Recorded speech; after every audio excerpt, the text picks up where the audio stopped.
I'd like to call the order the May 7th Planning Commission meeting. Please stand for the invocation by Russell Wilder and the Pledge of Allegiance. Y'all would bow with us. Dear Lord, we want to thank you for the rain.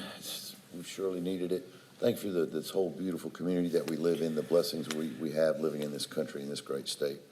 We ask you to look over us this evening, that we do the right thing, that we prayerfully contemplate what we're hearing and discuss when necessary. We ask that you look over all of our first responders that even though we don't see them, are looking out for us day and night, every day, and our military overseas right now as we're engaged in foreign conflicts.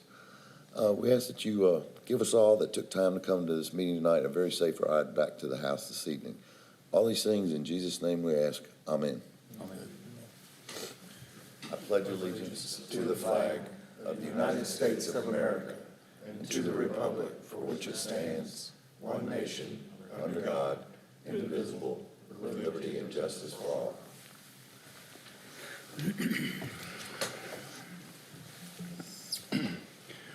We do have a full quorum tonight with one absent, but we do have a quorum.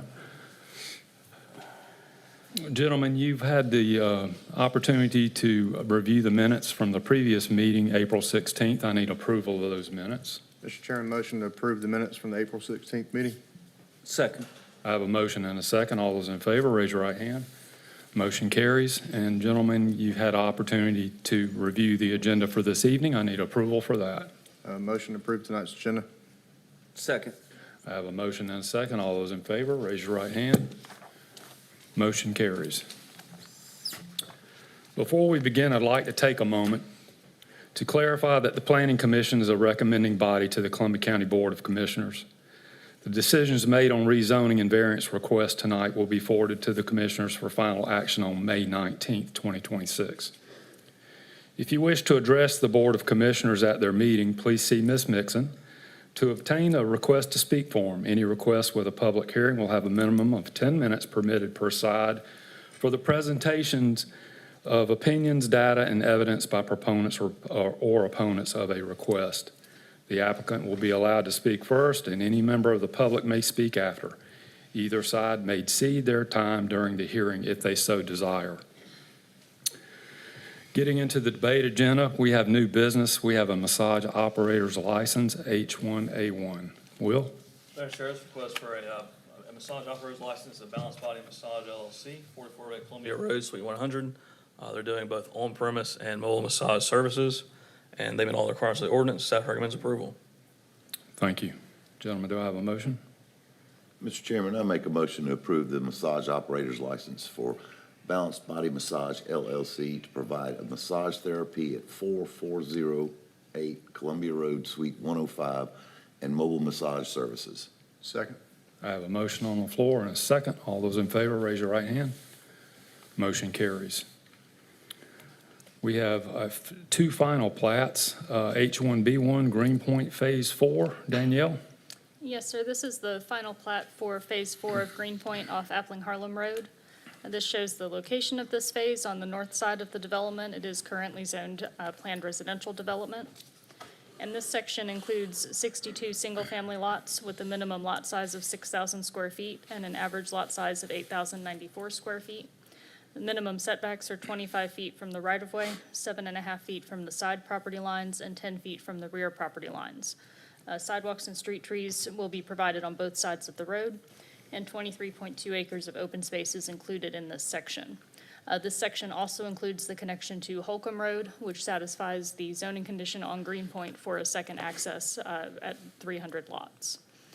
This shows the existing site. You can see it is still under construction, and staff recommends approval. Thank you, Danielle. Gentlemen, can I get a motion? Mr. Chairman, I make a motion to approve the final plat for Greenpoint Phase 4 off Appling Harlem Road. Second. I have a motion on the floor and a second. All those in favor, raise your right hand. Motion carries.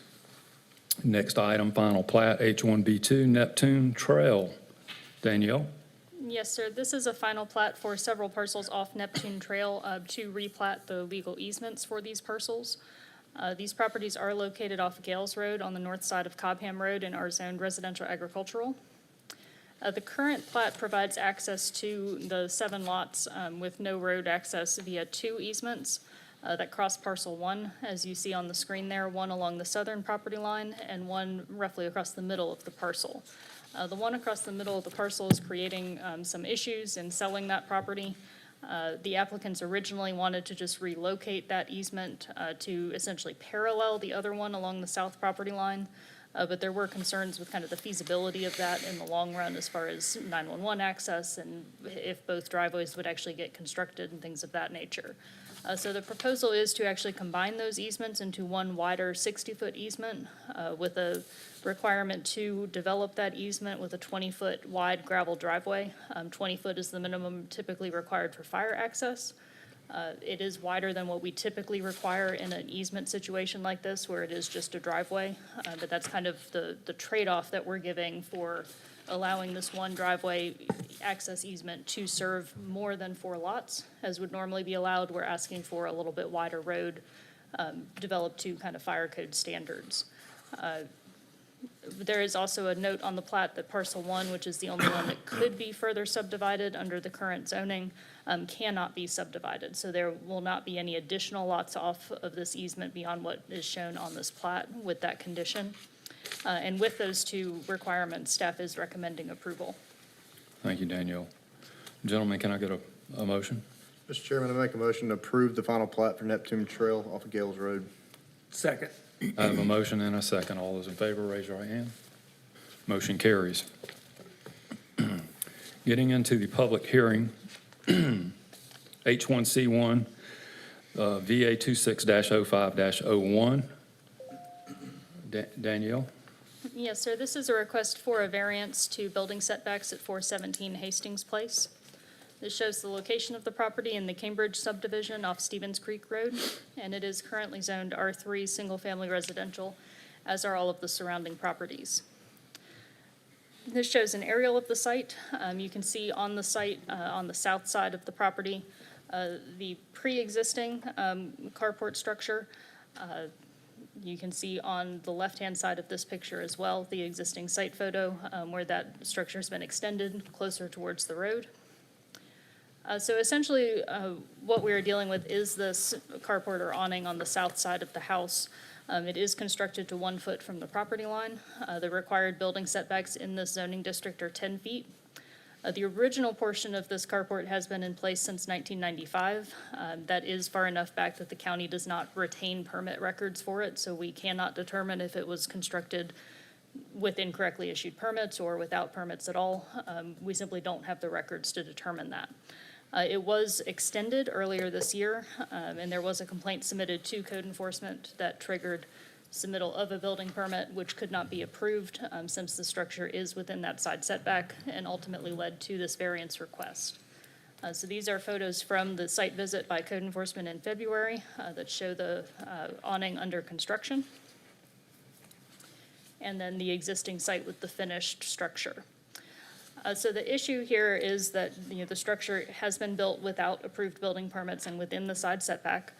The applicants have submitted HOA approval, and they have submitted that since it's behind the privacy fence and, set back from the garage and such, that it's largely not visible from the road. The HOA apparently agrees with that kind of reasoning and has agreed that it is in keeping with the neighborhood aesthetic.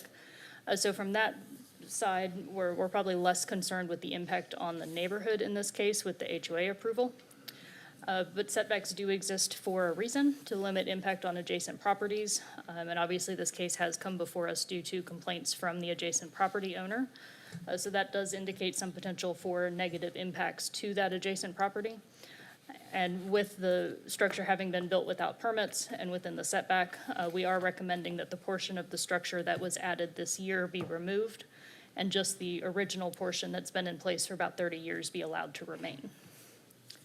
So this shows the existing site. The applicants use this space for parking of the golf cart and for play area for their grandkid. And again, we are recommending approval with the condition that the side setback is reduced only for the original awning constructed in 1995 per the submittal, with the more recent addition to be removed within 60 days of approval by the Board of Commissioners. And then Stormwater has noted that an easement encroachment agreement is required. That has already been submitted and is under review in conjunction with this variance request. Thank you, Danielle. Would the owners, Steve or Tammy Pye, or applicant Tammy Pye, would like to come forward and add anything to the narrative? If you need to speak, come to the podium, please, and state your name and address for the record. Hi, I'm Tammy Pye, owner of 417 Hastings Place in Martinez. This started, we play under the existing carport area with my 2-year-old grandson that I keep 5 days a week. He's a handful and he loves the outdoors and we spend a lot of time out there. We were out there one winter day when it was fairly decent warm weather. He kept riding his little tricycle out from under the carport cover into the rain. It was raining that day and I kept he thought it was fun. He thought it was cool. But I got to thinking, I kept having to go out and pull him back in, and we eventually had to take him in the house screaming and hollering because he didn't want to go in because he wouldn't stay out of the rain. And I just thought, why don't we just extend this, finish covering it? We've already covered more than half of it, and just finish the existing cover. We have put numerous of these covers up over the years at properties. We have rental properties. My son had a property as well that we purchased one for back years ago. Been a few years since I'd bought one, but I called the company. It's Town and Country Industries. It's in Pooler, Georgia. My husband agreed it was okay to do this. It was a great idea. We could get the golf cart out of the garage, have room for his wagon and his strollers, put his ride-ons under there. We've since put a sandbox, a little roller coaster, his little basketball goal, bat and tees, because we do spend a good bit of time out there when weather's permitting and we've got the time. I called them, I ordered it, we picked it up. I called the man that had worked with my dad for many years. My dad's been gone 15 years, but he installed many of these covers with my dad. I knew they were very well built, well constructed. I knew this man knew what he was doing, putting them together. Our existing one survived Helene. You know, we went through a hurricane with it. So we began to put it up. When the code enforcement officer came out and told us she had had the complaint, and she took pictures, she said that, you know, we didn't have the building permit. And she said, but I can see why you think that you didn't need one because you're just extending an existing one. And she said, I'm not sure that you do. She said, but I've taken pictures. I'm going to turn them into my boss. And if you will check with our office tomorrow or the next day and just see what they have to say, you can apply for it while you're there. And I said, fine, because I definitely don't want to cause anybody any problems, and I definitely don't need any more. But they did tell me I did need the permit. I filled it out that day while I was in the office. And I think it was a couple of days later, I received an email stating that I've never knew what a variance was or that I needed one, but they told me I was going to need the variance. And it would be helpful if I had, you know, my neighborhood and all, you know, the neighborhood was in agreement with it. So that was my holdup. I mean, I filled out all the paperwork immediately. I got a letter from the neighborhood. I had to wait a couple of weeks for him to finally send it to me, and he mailed it to me, that saying we were fine, you know, we're well within our covenants, that there was nothing wrong, and it was okay. And it's been a wonderful addition. We spend a lot of time out there. We're well protected. I've got a privacy gate at the front and the back of it. It's a wonderful play area. I don't have to worry about him running into the street, getting into our pool in the backyard. He's contained in there. I can sit there and watch him, and we want to go for a golf cart ride, we just open the gate and jump on the golf cart and go. And, you know, the one that we have now has not caused a problem to anyone.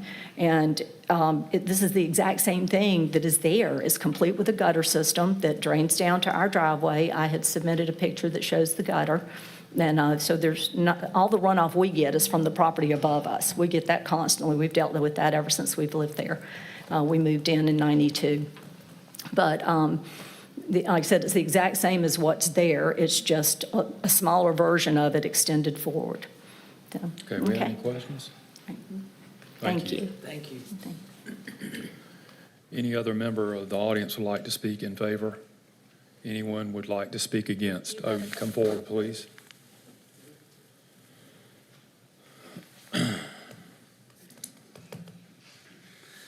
State your name and address for the record, please.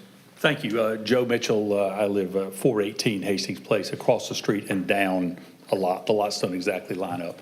I appreciate y'all letting me speak for a minute. I'll try not take too much time. I've lived there since '05, across the street from Steve and Tammy Pye. Their house makes my house worth more.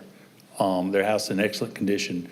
I can see their home out every front window in my house. I have no problem with their variance request. I support it. Their yard's one of the nicest ones in the neighborhood, and like I said, I can see it out every window. I was a homeowners president years ago. They were in compliance with the covenants at that time. The covenants haven't been updated, and so I assume they still are in compliance, and I just support the request for a variance. Okay, thank you. Thank you. Is anyone here would like to speak? Yes, come forward, please, and state your name and address for the record. You have 5 minutes. I'm Lee Prim. I live at 460 Cambridge Way in Martinez, which is the circle, and that's an interior street. I was a previous HOA president, and I had no problems with that. If you looked at the pictures when they were showing the house, that house is probably the most attractive house in the neighborhood, even with that structure. It serves a useful purpose. It ensures the safety, if you would, of her grandchild when he's out at play with someone out there. As you're aware, 2-year-olds are, you know what they're doing one second, but the next second you're not too sure where they are. But with the gate up there, they've ensured the safety of that child. If you look at this side, excuse me, I had surgery, minor medical procedure today, so if I seem a little off, bear with me. If I fall down, call EMT. If you look at their driveway, it slopes to the street. So without that gate up there, without that fence, that child is an accident waiting to happen. And they've taken all due, they've taken prudent issues to ensure that that doesn't happen. And, you know, I just think moving with taking that away is reducing the safety factor here. I also would like to point out that when I was HOA president, I started something called the Yard of the Month, Yard of the Year. And I think it's important here to note that they won the Yard of the Month, and then they won the Yard of the Year. Their house is the best looking house out there. I mean, it's the best looking house with that requested variance. And it's not going to improve or detract from that house one way or the other, whether that shed or that overhang is taken down or left. It serves a purpose. And I would greatly appreciate a positive response from the board in recognizing that. Thank That's you. it. Thank you. Is anyone here who would like to speak against or in favor? Come forward, please. Oh. Couple of, just state your name and address for the record, Yeah, please. sure. I'm Mike Mills. I have no stake in the neighborhood at all. I'm aware of the area. But looking at the area, I might have suggested maybe a compromise. The child is how old, 2, 3? Why don't you leave it up, let them leave it up till they're 5, and then have a written agreement to take it down when the child's old enough to run out in the street? That's all I have to say. Okay, thank you. Yeah. Thank you.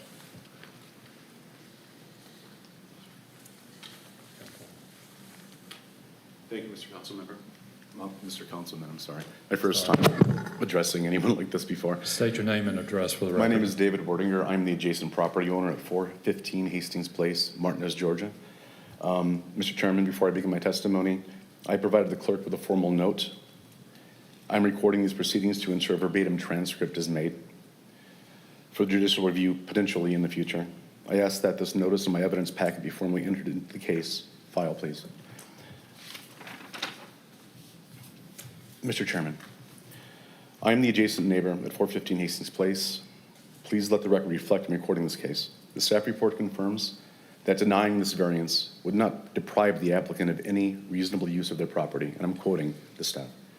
Under your own guidelines, there is no legal hardship, and this variance must be denied, and there's no precedence. This is not about an old carport. This is about something They expanded in 2026. They built in total disdain for the law and the codes that you all enforce so strictly and thankfully. We're next to Richmond County, and there's a distinct line of difference when you cross that boundary. It's these sorts of variances, these one-offs, that cause Columbia County, that could cause us to become something we don't want it to be. Your codes are in place for a reason. Construction began February 7th. They didn't have a permit. The county denied their permit February 12th. On February 14th, my video evidence shows them continuing construction anyway. They didn't seek a variance because they had hardship. They sought a variance because they got caught. The applicant submitted a letter from the HOA dated March 17th, claiming the fence is in compliance. Look at my photos that I submitted in your pamphlet. My photo from March 24th, you'll see the applicant physically destroyed my fence. The previous photo, March 23rd, shows my fence aligned with my fence. They destroyed my fence the next day, 15 feet of it, and installed their own. The HOA letter is a fabrication. It approves a fence that did not exist for another week. You cannot base a legal variance on implausible evidence. We formally asked the county for help for the first time on August 22nd, 2025, shortly after things quieted down again, but it didn't last for long. What you see in the video clips from August 2025 and February 7th and beyond they're just that, small clips, small instances of what myself and others have tolerated for years and years on a continual, regular basis and cadence, multiple times a week. Our requests for help from the county fell silent, and relevant detail is nowhere to be seen. Any complaint retrieved through an open records request. You can see that on August 2025, the complaint is available in that request. It's heavily redacted, or not filled out whatsoever. Contains no photos, no mention of what they're actually doing, nothing. And just to close, the burden of proof on this application, the burden is on the applicant to prove the 1995 structure was permitted. You even admit you don't know if it was built in 95 or before or after. No one knows. So the burden of proof is really on the owner to prove that. They failed. Furthermore, the structure facilitates an unpermitted commercial business. As my video of the mower fleet proves, that you can see, and I have words, transcripts. I ask you to follow your own precedents of VA 2171. Deny this request and mandate the removal of these unpermitted structures from the drainage easement, please. And that's all I have to say. I appreciate your time. Thank you. Thank you, sir. Anyone else here would like to speak? Gentlemen, can I get a motion, please? Mr. Chairman, I recommend approval with conditions for file VA 260501, variance to reduce building setbacks at 417 Hastings Place. Second. I have a motion and a second. All those in favor, raise your right hand. Motion carries. Next item, H1C2 variance 26-05-02, 4044 Mulliken Road. And that is, I'm sorry, got to go to the next page. Danielle? No, It's Dylan. I'm sorry. I see it now. Dylan. It's Yes, yours. sir. As you said, this is an application for a variance to section 90-144, placement of buildings and structures. The applicant is seeking an 8-foot tall fence where a 6-foot tall fence is only allowed. This shows the location of the property on the southern side of Blackstone Camp Road, Mulliken Road. Sorry about that. This parcel is zoned R2. However, of note, there is some R1 zoning around. 8-foot tall fences are allowed in that zoning district. That just adds a little bit of context that the proposed fence with this application isn't going to necessarily stand out as much in, given that context. This is an aerial view of the site, and this is the existing site. The applicant is requesting the 8-foot tall fence due to some topographical downslope that's also pictured in some site photos that we have here. As you can see, her house as well as the neighboring houses often feature above-ground pools or raised decks, along with the slope. Those create a lot of visibility between these rear yards. And so she is requesting, due to the existing conditions of the site, that she might be allowed to install her own 8-foot tall fence.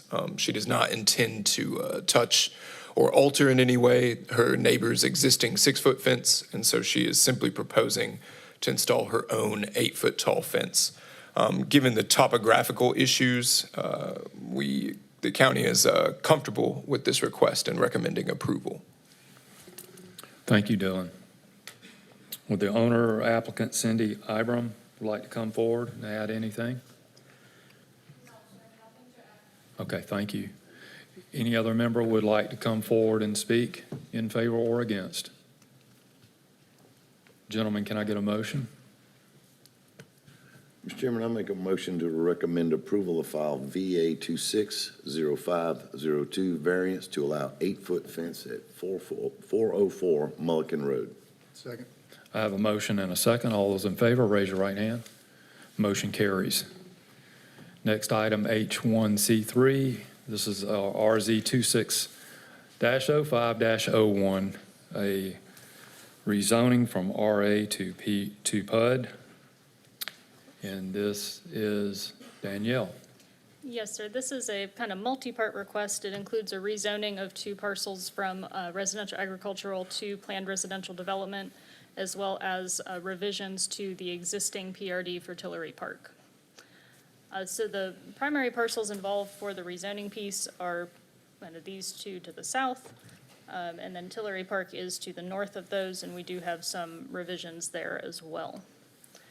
So again, the 2 parcels under consideration to the south are currently zoned residential agricultural. Tillery Park itself is already a planned residential development. You do have Quaker Knoll to the west, which is R2, single-family residential, and then other RA properties along Wrightsboro Road. These properties are currently undeveloped, and you can see the existing site here with the roadside fencing. And this is the current plan for Tillery Park. The revision includes some changes to the layout that we'll see in just a moment, as well as a revision to the development standards for the activity fields in future sections of this development. County code for a community recreation area does require a 20-foot structural buffer. The applicants are requesting to remove that requirement, stating that they want the residents to be able to see into these areas. County code's intended to provide separation, these are kind of separate and competing planning interests, that we want to protect the neighbors from some of the noise and things that can go along with the activity fields, but allowing residents to see into them helps create some community and provide some eyes on the street, some safety benefits as well. In this context, within their own development, the applicant's desire for that community feel is understandable and acceptable, and we don't have any concerns with that revision. On the rezoning side, the applicants are proposing to rezone these 2 parcels fronting on Wrightsboro Road to planned residential development. They are using similar development standards to those in Tillery Park, although this would be a separate development. They are proposing a minimum lot size of 5,500 square feet with 7.5-foot side setbacks. The development standards would allow for backlighting of the entrance sign, similar to what exists at Tillery Park. And you can see the several park spaces on here, the similar concept that all of the lots should be within a 7-minute walk of those parks. They are proposing a smaller rear setback for this development at 5 feet. That does intrude somewhat into the typical drainage and utility easement that's on the rear. So there's some things to be worked out there as this development moves forward. The primary access to this site would be from Wrightsboro Road, but it would connect into Tillery Park, and that's where you see some of the other revisions to Tillery Park is in the adjacent lot layout and road layout to encourage the connectivity between these developments. Ultimately, with this connection, this gives this development, Light Hill Creek, Tillery Park, and Canterbury Farms multiple access points, because essentially you'll be able to get out at this access on Wrightsboro Road, the main Tillery Park entrance on Baker Place, or out to Chamblin by going through Canterbury Farms. So that greatly enhances connectivity in this area. This concept plan has been reviewed in conjunction with the rezoning request, and there were very few additional concerns. The state waters determination has already been completed and should not impact the plan. There are some wetlands areas on this site that are shown on the concept. The applicants believe those are isolated and can be filled as part of this development, but that determination ultimately rests with the Corps of Engineers. In terms of our future land use, this property is in the medium-density residential character area. This area is intended to provide for additional single-family residential development, and that is what this proposal is for, is additional single-family. And so it meets the intent of that character area, and staff is recommending approval. Thank you, Danielle. Were the owners, Light Hill Creek LLC and Tillery Park Development LLC, or applicant Ivy Development LLC, if you would like to come forward and add anything, just state your name and address for the record, please. You have 5 minutes. Jason Winkter with Ivy Development and Tillery Park Development, 672 Industrial Park Drive, Evans. We are the applicant for the Light Hill Creek rezoning and also the developer for Tillery Park. I think Danielle did a very good job on the summary on this. Happy to answer any questions, but it does add a much higher level of connectivity between numerous neighborhoods than probably a lot of other places have, so that's a positive. We do want to make it a seamless transition between what we're calling Light Hill Creek and Tillery Park, so we're using basically all the same standards from Tillery Park, so as you're driving through, you don't really notice difference from one to the other. And then the last request on the PRD revision, other than the change in the road layout to make the tie-in, was not requiring the structural buffer around the parks. We feel like when people buy in Tillery Park, they already know where the parks are going. It's not going to be a surprise to them. So, if they would like to install privacy fences on their lot lines to block off the parks, and that's up to them. But, we'd like to give them the option for that. So that's my quick summary, too, on top of Danielle's, and happy to answer any questions. Okay, thank you. All right. Do we have any questions? No, sir. Okay, thank you. Thank you. Any other member of the audience would like to come forward and speak in favor or against? Gentlemen, can I get a motion? Mr. Chairman, I make a motion to recommend approval of file RZ 26-05-01, rezoning from RA to PRD for properties off 5703 and off Wrightsboro Road, and major PRD revision for properties off Baker Place Road. Second. I have a motion and a second on the floor. All those in favor, raise your right hand. Motion carries. Next item, H1C4, a rezoning, RZ 26-05-02. And this is Danielle. Yes, sir. This is a request for a rezoning from C2 General Commercial to M1 Light Industrial at 3985 Gordon Highway. This shows the location of the property on the north side of Gordon Highway, just south of the railroad tracks. And it is currently zoned C2. It's been zoned that way since 1982. You can see the properties to either side are zoned light industrial already, although the one to the east is in residential use. Properties on the other side of the railroad tracks are also zoned light industrial. And this shows the aerial of the site. The site does look a little bit different today. The applicant has a business license on this property for Harlem Paint and Body and has been in the process of developing the site for that purpose. Some of that work has been done without permits, so we'll be seeing variance requests related to that work in a moment. So this is the existing site. And what is triggering the rezoning request is the applicant is intending to add a towing service to this property. That is considered an industrial rather than a commercial use, so it cannot operate under the existing C2 zoning. But the requested M1 zoning will allow both the body shop and the proposed towing business. There is a use provision related to that for the vehicle storage. Requires a 10-foot structural buffer around the storage area. You can see there is a chain link fence around the property. However, that does not create the required buffer. That requires an opaque fence as well as landscaping. So that will need to be addressed as part of the site improvements. The health department has also noted that they do not have records for the septic system on this property. So they do have a condition as well requiring the applicants to have the septic tank pumped and provide a letter certifying that the system is functional. The fire department also has conditions on this request. Any additional expansion of the building on the property will require installation of a fire hydrant. There is public water nearby, but there's not a fire hydrant in this location. The subject property is in the medium-density residential character area on the future land use map. This is primarily for single-family residential development, which this is clearly not. However, this property has been zoned commercial for quite some time.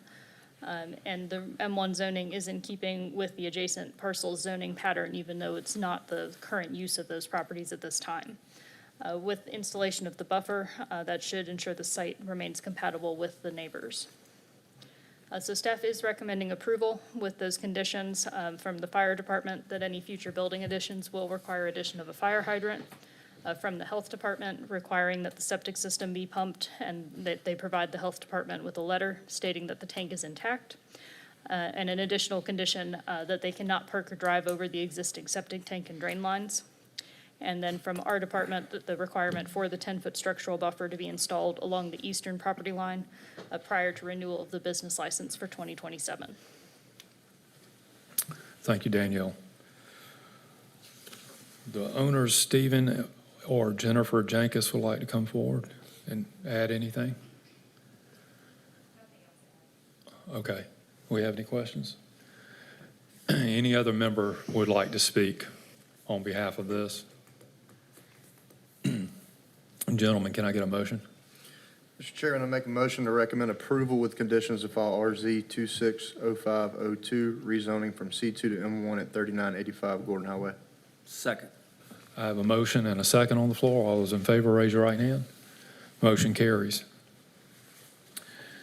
Next item, H1C5, variance, 3985 Gordon Highway. And this is Danielle. Yes, sir. This is the related variance requests that we just mentioned at 3985 Gordon Highway.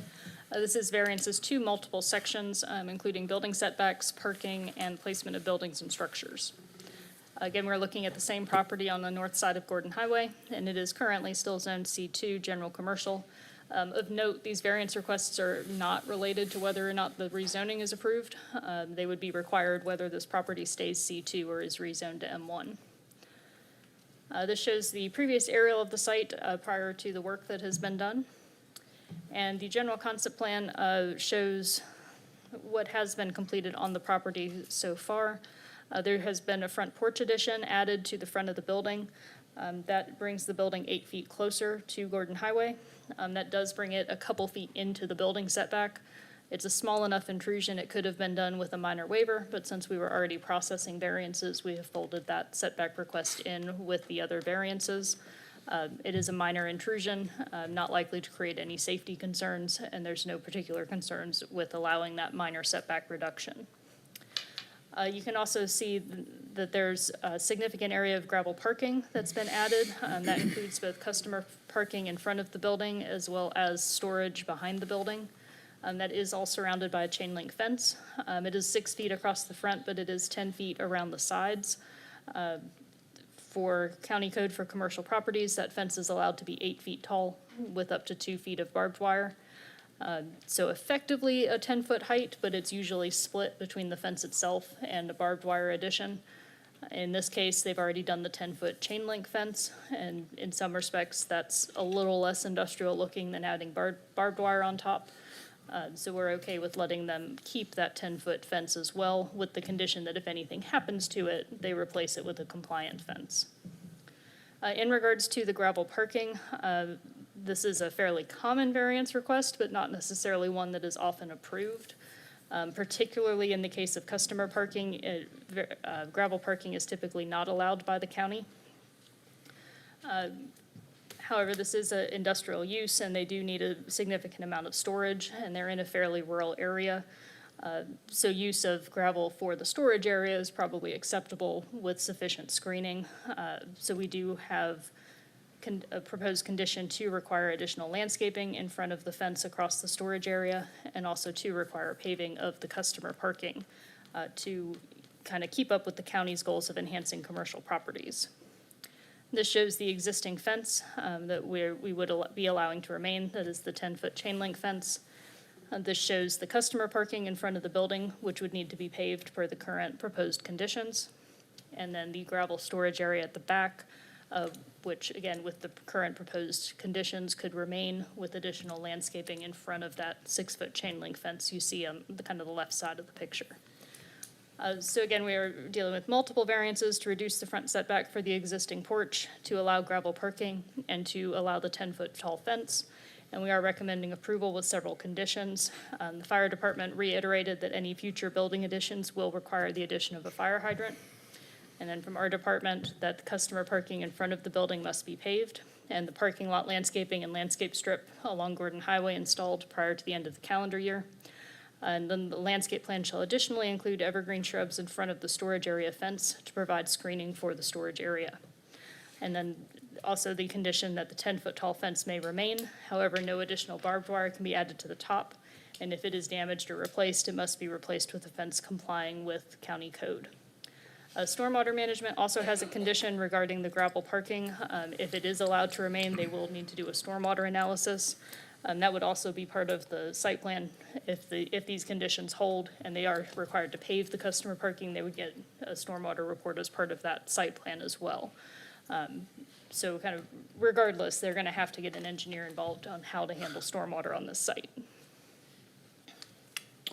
Okay, thank you, Danielle. Do you have anything else to add? Okay. Anyone else would like to speak on this matter? Gentlemen, can I get a motion? Mr. Chairman, I make a motion to recommend approval with conditions to file VA 260503, variances to allow a 10-foot fence, reduce the front building setback, and allow a portion of the gravel parking at 3985 Gordon Highway. Second.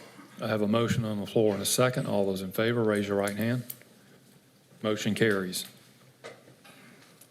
Next item, H1C6. This is a condition, let's see, what is this? Conditional use for the indoor recreation, RZ 26-05-03. Dylan? Yes, sir. As you said, this is a conditional use request for indoor recreation for an indoor golf simulation and training facility. This shows the location of the parcel off of McCrary Court and Columbia Industrial Boulevard. This shows that the zoning and uses lining Industrial Park Drive are generally industrial, and they have been for some time. In fact, this site, as we'll see now, has been developed for a multi-tenant facility. The applicant is looking again to make use of one of the suites in this structure shown here for a golf simulation and training facility. He's coaching people to improve their golf games. This is a relatively low-intensity use. However, under the umbrella of indoor recreation, there are some other uses within Columbia County Code that are a little more concerning. As you can see, parking is somewhat limited at this site. Indoor recreation uses can be things like schools of the arts or indoor party facilities or event facilities or gyms, which don't necessarily keep all of their uses interior to the building like this one does. That's pretty much the only concern. He's not proposing any site changes.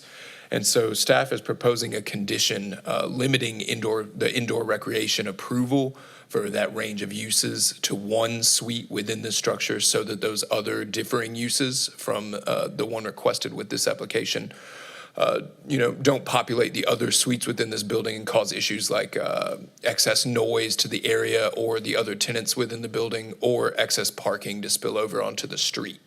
And so provided that condition can be met, staff is generally comfortable with the request. Additionally, again, while this parcel is within the traditional neighborhood character area within the county, it has industrial zoning with approved industrial uses. Indoor recreation is a conditional use within that zoning district that this parcel has held for a long time.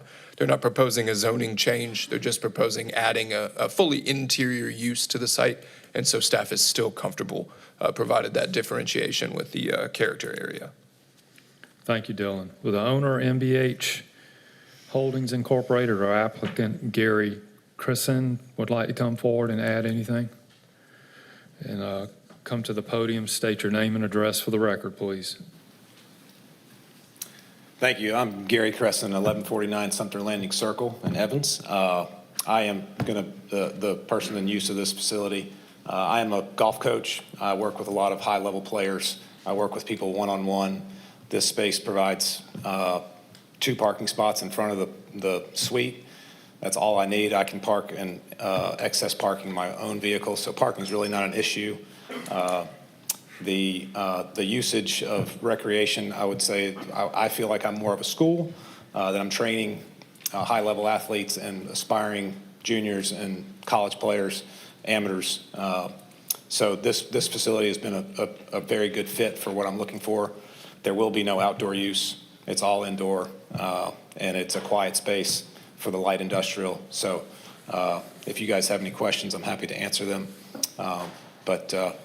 Yeah, I think it's a great fit for the community too.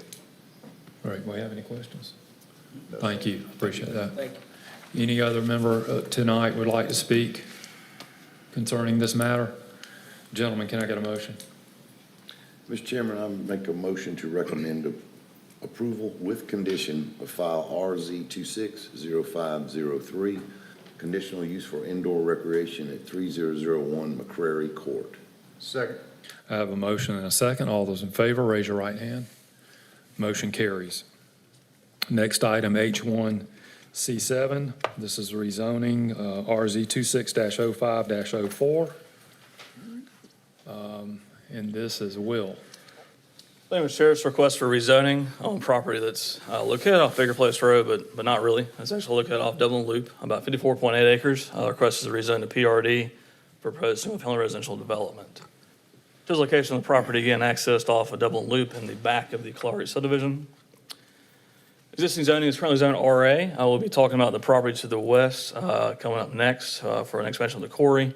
To the north is existing Vulcan Quarry. You have some more RA to the east there, and then to the south is Clarey subdivision. Here's an area of the site and the existing site itself, and also the Alta survey. This is a part of an overall much larger property. There are some questions with the actual survey of the property, but again, this is the best we have on the remaining property that we're dealing with here.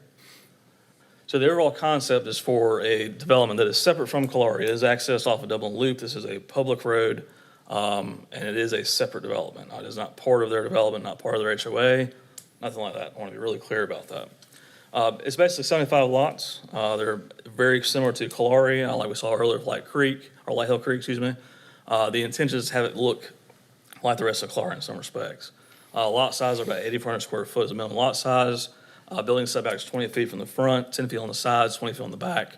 Again, very similar to Clarey, but again, totally separate. This piece of property does have some interesting topo, and also the quarries being nearby. There's also a rock on the site. That was part of the reason it was not included with the original Clarey development. There's going to be a fun one to develop, but they're confident they can do that. In terms of the overall site itself, it's basically a third is made up of floodplain, a third is made up of green space, and a third of it is made up of the actual development itself. So again, difficult site. You have to cross the creek to get there. It's a fun one. In terms of future land use, this is within the medium density residential character area. Again, we've already seen those a couple times tonight. That this is for single family development. This is an extension of that. So it meets the intent of the future land use map. So regarding the condition that was originally with this request, we've had some discussions internally. With Clarey, when it was developed back in 2014, there was a traffic study that said that basically at the second phase of Clarey, a turn lane should be built on Baker Place Road. Did not happen. We're not sure how it didn't happen, that sort of thing. So this time, Engineering Services has decided that they will take on making sure this turn lane actually happens, and they're removing their condition from this request. So staff is changing our recommendation to just straight approval of the request for this rezoning to PRD. I include staff recommendation. Thank you, Will.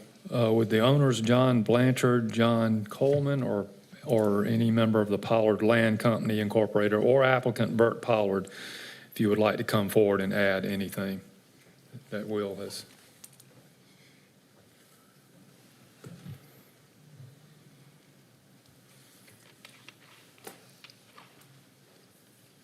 Just state your name and address for the record, please. You have 5 minutes. My name is Bert Pollard, 5863 Washington Road. Very generally, so this is the 8th section of this whole development.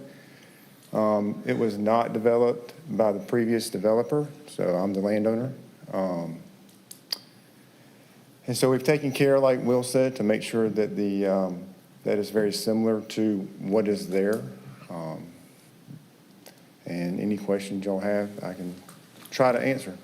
Okay, you have any questions? You ain't worried about the rock? We've done a lot of work to make sure we can do it. So, yeah. Ms. Pollard, so this, originally, when the whole Kalari thing was originally being planned, that was intended at that point to be part of Kalari? Correct. Wasn't it, till it Yes, and I don't want cost? to, yes, that's actually that was one of the phases, that was the last phase that was supposed to happen. And at the end of phase 7, the company developing the land decided they were going to go elsewhere. They fell short of what they'd initially agreed to do. Correct, and so that's why I'm here. I've not zoned anything else in that area. We've just sold the land. And, I mean, I've been a part of it, but not having to zone it. I don't want to say the name. Y'all can go look on the records and see who it was. I don't want to make that part of public record. I mean, it already is, but. And so we're just basically doing what we were set out to do in the very beginning. So nothing different, nothing. Actually, the lot sizes are bigger than the lot sizes that are in Keelery. There's sidewalks that are requested and everything. I mean, it's very, very similar. We aren't trying to change the nature of the neighborhood. We're not trying to do any of that. All we're trying to do is just develop the last section that was supposed to be there when we started, I don't know, 15, 20 years ago. Okay, any more questions? Okay. Thank you. Anyone else would like to come forward and speak?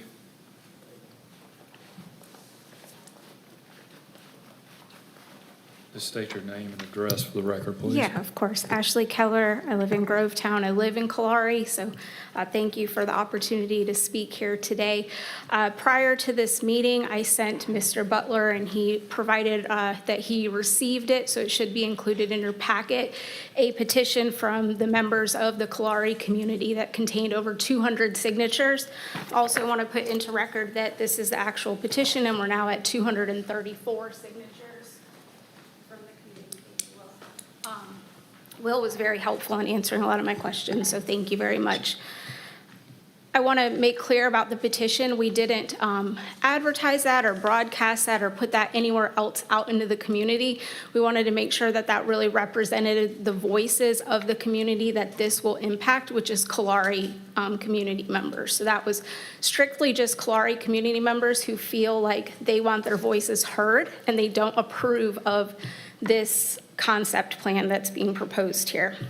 I heard the gentleman, but the fact of the matter is that this is a separate neighborhood that should be treated separately from Kalari. So our community understands that growth is a part of Columbia County's future. However, growth must be planned responsibly and in a manner that does not negatively impact the safety, and I want to really highlight the safety part, character, and quality of life of existing neighborhoods. One of our primary concerns is traffic and public safety. This proposal would add approximately 150 additional vehicles traveling through our neighborhood on a daily basis, along with significant increase in construction traffic during development.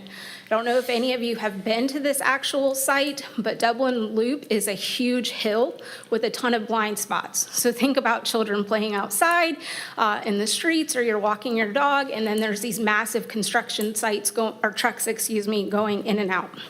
So our roads are already narrow, hilly, and contain multiple blind spots. Adding these large vehicles will cause serious safety concerns for our community. We're also concerned about the characterization of this development within the staff report. This proposed development should not simply be viewed as an extension of Kalari. Existing homeowners made significant financial and personal decisions based on the understanding that the land behind us and adjacent to their homes would remain undeveloped and would not include a major access road. And that's what you're looking for, is if you approve this, you're approving a major access road to these people's, right next to these people's homes. Additionally, we are troubled that no environmental study has been required for this project.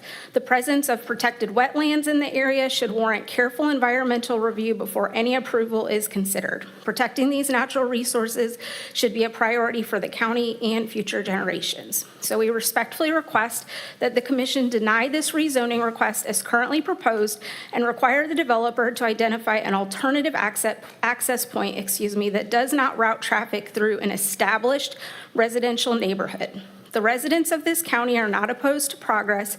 However, many citizens increasingly feel that rapid growth and development are being prioritized over the quality of life, safety, and reasonable expectations of the families who already live here. So, thank you very much. We hope, again, if they want to build it, that's great. They should find a different road that doesn't go through our neighborhood.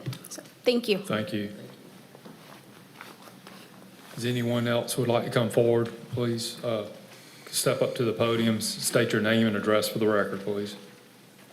Hi, yes, my name's Amanda Canfield. I live exactly in the middle of this, where this community is going to go.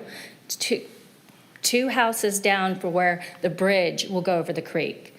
And I can tell you that we were promised, and we paid extremely high lot rates because we were ensured that that back there was not going to be developed. There are wildlife back there. I sit on my porch every day. I watch bald eagles. I watch hawks. They should not be disturbed. This community needs to be studied more. I have a big problem with the safety aspect of it. One road in and out only over a bridge doesn't seem very safe to me. I just think it's a very bad idea, and it's been rushed, and it should not be approved based on the fact that somebody wants to make money. This is our lives, this is our families, and this is our property values. I respectfully ask for you to stop this before it goes any further. Ms. Canfield, who told you that there would never be any development back there? The realtor or the developer of Kalari? We paid lot premiums based on the fact that that was green back there, that was wetlands, that wasn't going to be developed. To the developer, or was it the realtor that told you that? I'd have to look at our contract and see exactly what it says, but I can tell you that we were assured that that was not going to be developed, that it was wetlands, and that it was a 100-year floodplain, that nobody in their right mind would even build back there. So, I mean, the fact of the matter is, somebody's trying to make money by rushing this and want to take every scrap of this land and try to build on it. Doesn't matter what it does to the environment, doesn't matter what it does to our home values, doesn't matter what it does to our families.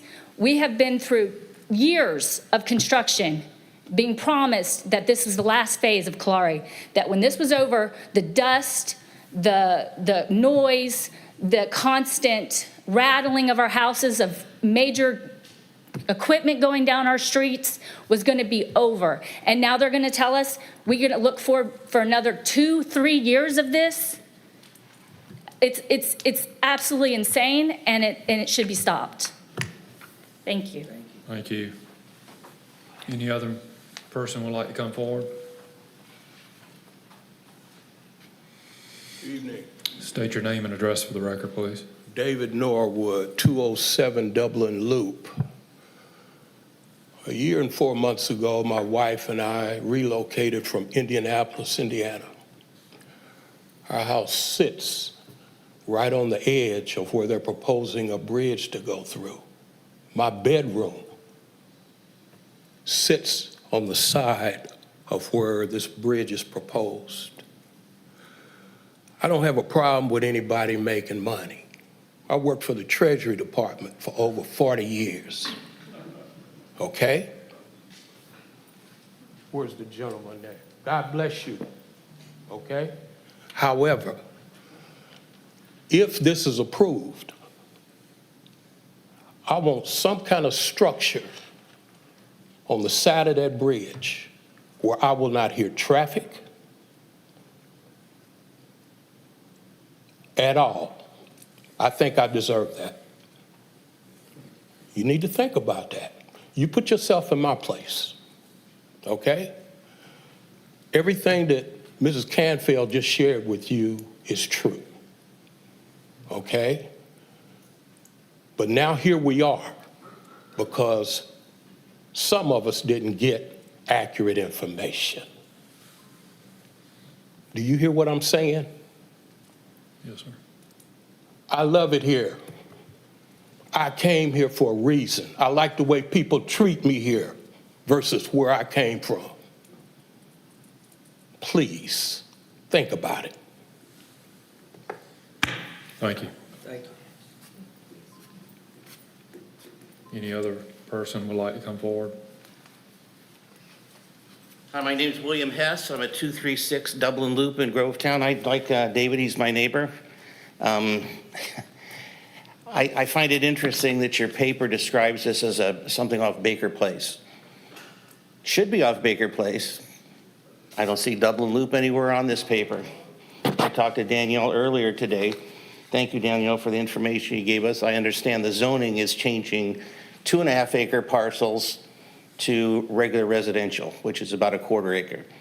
What that means to me and all the people on Dublin Loop is that instead of about 20 parcels being developed, and we all know there's progress, so 20 parcels at 2.5 acres each, there's your 50 acres.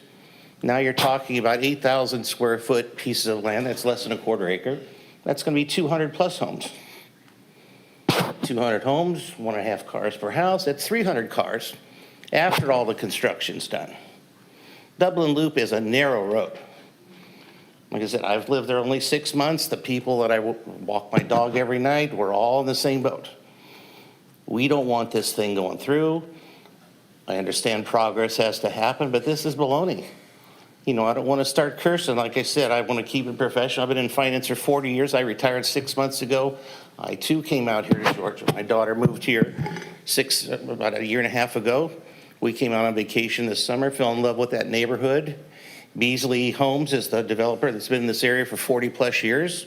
The realtor we met with walked us the sites. This is the residential area. Yeah, there's 55 acres that can be developed, but there's no more than 20 homes. Not 200 homes. And there's a school bus stop right by where this bridge is gonna go. It's baloney, guys. Like I said, put yourself in our shoes. The neighborhood is a neighborhood. I didn't sign that community thing because I didn't know about it. I was walking my dog and I see the sign that says Planning Commission tonight at 6 p.m. I'm coming off cancer surgery and treatments. It was an ordeal for me to get here tonight, but I felt strongly enough to come down here. And I love the local news, Channel 54 with Jay Jeffries in the morning. You know, we watch the Planning Commission's meeting, and I swear to God, it seems like a lot of times, rubber stamp all four, everyone raises their hand, yeah, this thing goes through. Data center, yes. Data center, yes. This can't go through, guys. This is baloney. I'm telling you. I mean, I tried to get Channel 54 down here tonight. I don't know if they're recording, and I'm not like the other guy that's recording, and I have nothing against profit. Like I said, I was in finance for 40 years. You know, this Bert Pollard, I know he wants to make money. Let him sell those 20 plots, 2.5 acres. But not 200 homes back there, guys. Like I said, think about it. I'm hoping this is vote, if it's tonight, I sure hope you guys don't approve it. If 236 people sign this petition, and I didn't know the petition existed till last night when I'm talking to my two neighbors across the street, both of them retired military, they've got meetings today, they couldn't be here. Believe me, we could have 500 people filling these seats down here, and they're all just as adamant as me about not wanting this to go through.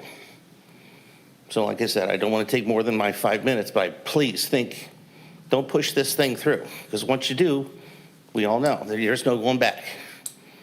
Taxes go up, they never come down. Gas prices go up, they're not coming down. You put that thing in, there's no way to turn the clock back. You know, Bert Pollard wants to make his money, make money on 20 homes, not 200 plus homes. It's supposed to be 75, is it Plus not? 200 homes because it's 75 lots, correct? Correct. Yeah. All right, 75 versus 20, that's 400%. That's a lot more traffic. That's a lot more, and like I said, my home was one of the final stages that Beasley put in there. So I didn't have all the big construction vehicles. They've just done some drainage, and I understand environmental impacts and stuff. I guarantee those studies haven't been done because there's still dredging areas for drainage in that area. And the neighbor that's right across from me is in my boat. He bought here assuming that these things were in place. He says, I'm going to sell my home.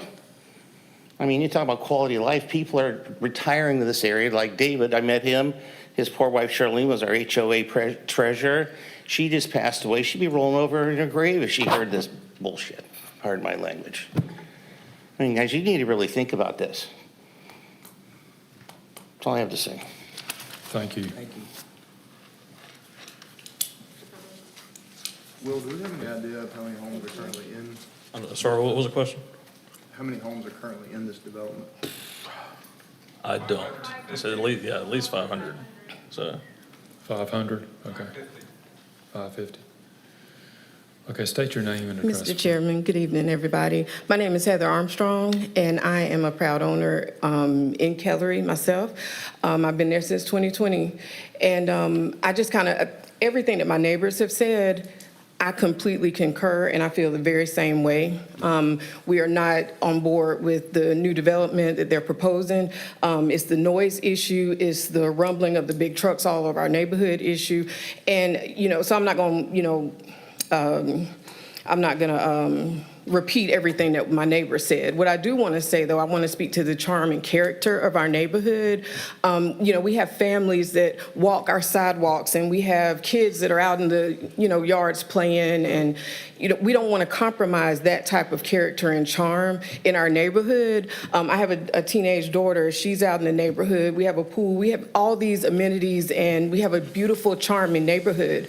We don't want our lifestyle, our quality of life compromised just for this development. We are not for it, and I certainly ask that you all vote against this, because I, along with my neighbors, we share the same feelings. We would not want our lifestyle compromised for this. So thank you for your time. Thank you. Thank you.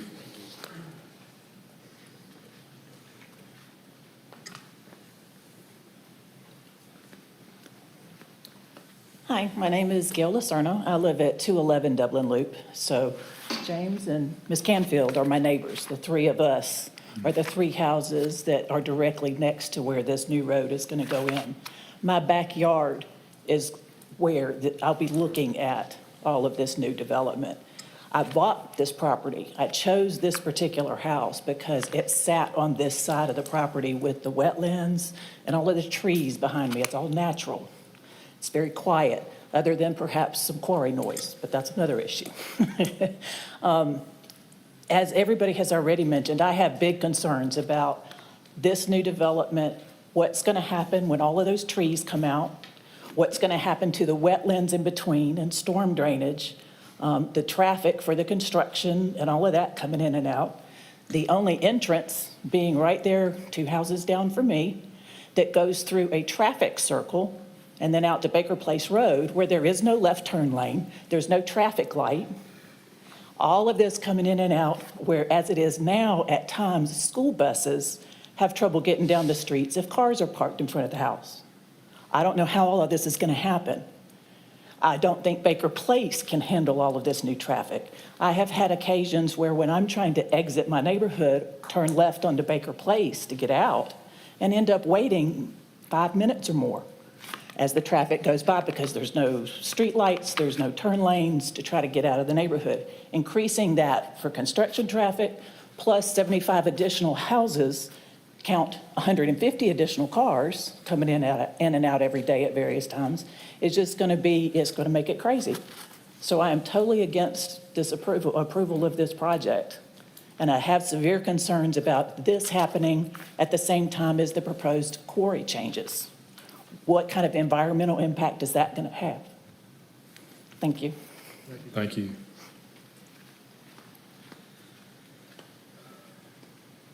Anyone else come forward?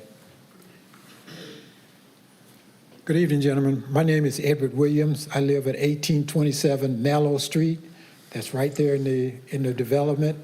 I'm here as a individual person, but I also am a member of the HOA, and there's been a lot of comments coming from the homeowners there about this new development that's going in, about what the problem may be is, as far as traffic and drainage and parking, and the development currently has a pool that's for the homeowners of Calera.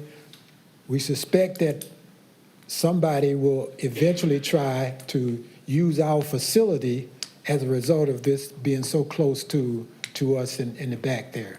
I walk that community in the mornings because I like to walk. I moved here from Washington, D.C.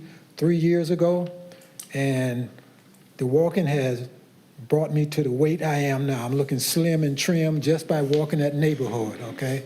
I lost 30 pounds by walking the current streets that's in Calera development. And so my wife and I, we vote no, and we hope you all will vote no about this new development, adding, as the gentleman said, 75 to 150 new homes possibly. So thank you. Thank you. Anyone else would like to come forward?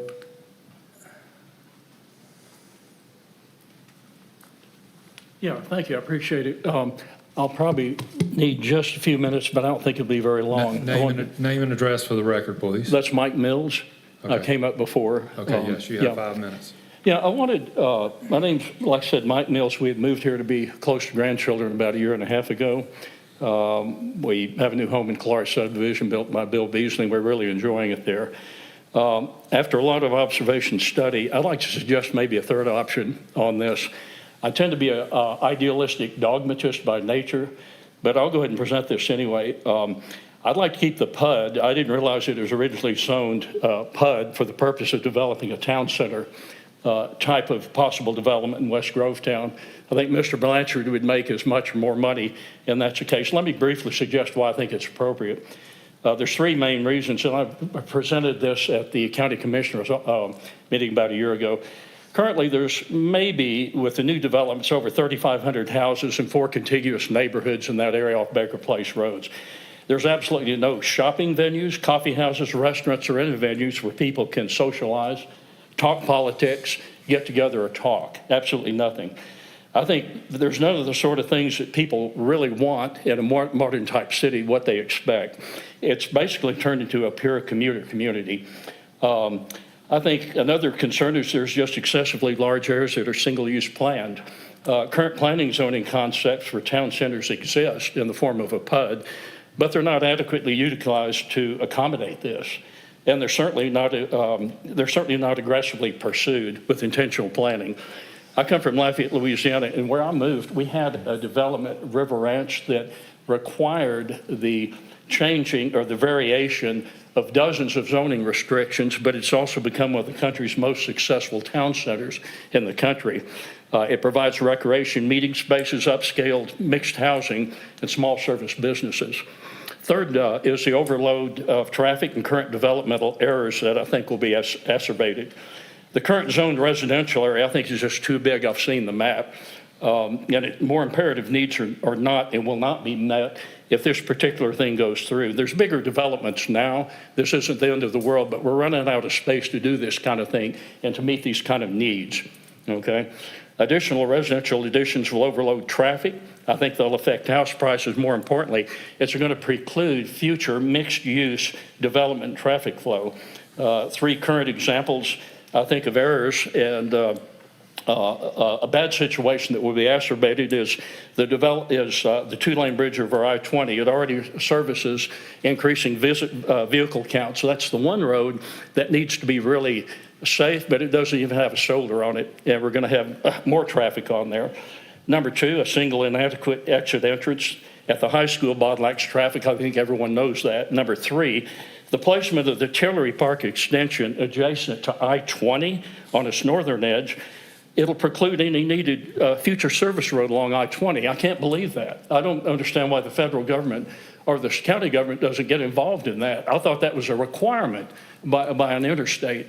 Traffic at the high school, intersections will continue to pile up. I think because there would be an assortment of services if we had Commerce. Town center, similar to a scale down Hammond's Ferry or even Evans Town Center on a much smaller scale, would divert noticeable traffic from Horizon Parkway. Proposals, just, I think we need mixed-use zoning. I'd like to requestfully pose the question to Mr. Blanchard, see if he would consider a mixed-use PUD for the development to enhance livability, divert some traffic, and also offer easy foot access to the area. To basically what has become a car traffic only 1950 suburban sprawl type development. I think small office businesses, overhead upscale living units, attractive walkable boulevards and coffee shops. All this is possible if we take action on this. It's visionary, but I think it's needed. I think 50 years from now, we could look back and we could say, you know, this would really be a fine moment in our development, certainly be different. And it's harder to do, but I think we need it. Access, we talked about access tonight. Widen Misty Meadows Road for access from High Meadows Road. Build new access directly from High Meadows Road, tying into a roundabout at a new Misty Meadows Road intersection. I know I don't have a map, but we can look it up. Build foot access, traffic access from the adjacent Kalari subdivision. Instead of access through there and having the traffic come in from along High Meadows Road, widen that road, come in from the south, and we would still have shopping access through footbridges going through Kalari neighborhood on. And then the last thing I'll deal with, and I'll shut it down. I just think we need to accelerate general proactivity and planning. I come from a high growth area in the oil and gas industry in Lafayette, so I've seen a lot of this. I think the planning process needs to be more proactive. I think the type of development should be the goal, if not a requirement, for this size contiguous residential areas, not only here, but throughout the county. PUD should be intentionally zoned ahead and marketed aggressively. Establish temporary town center professional boards and authorities to do the job. Advertise to find stakeholders. Engage town center planners. These people exist, and they'd be glad to do the work, and I'm sure they would work with Mr. Blanchard on this. Vision 2035, I think, really missed the mark on this issue. Don't wish, but make it happen. Don't wait for the highest bidder, the initiative of the landowner. You guys are planners. You're not suggestion makers. I hope that, I'm not trying to be ugly, but y'all have the authority. Take the initiative to rezone property after careful consideration. Your time's up. Thank you. Okay. Thank you. Yeah. Nobody wants that.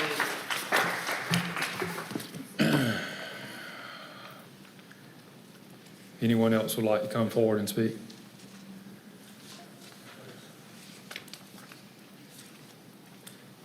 My name is Robert Laconis, 739 Bancroft Drive, which is inside of Kalari. Will, thank you for responding to my email quickly. Appreciate that.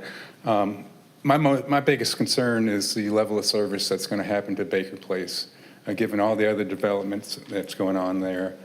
Adding another however many cars come out of this final phase is going to impact that intersection of Kalari and Baker Place, without a doubt. Between like 4:30 to 6:30, speed limit's 45.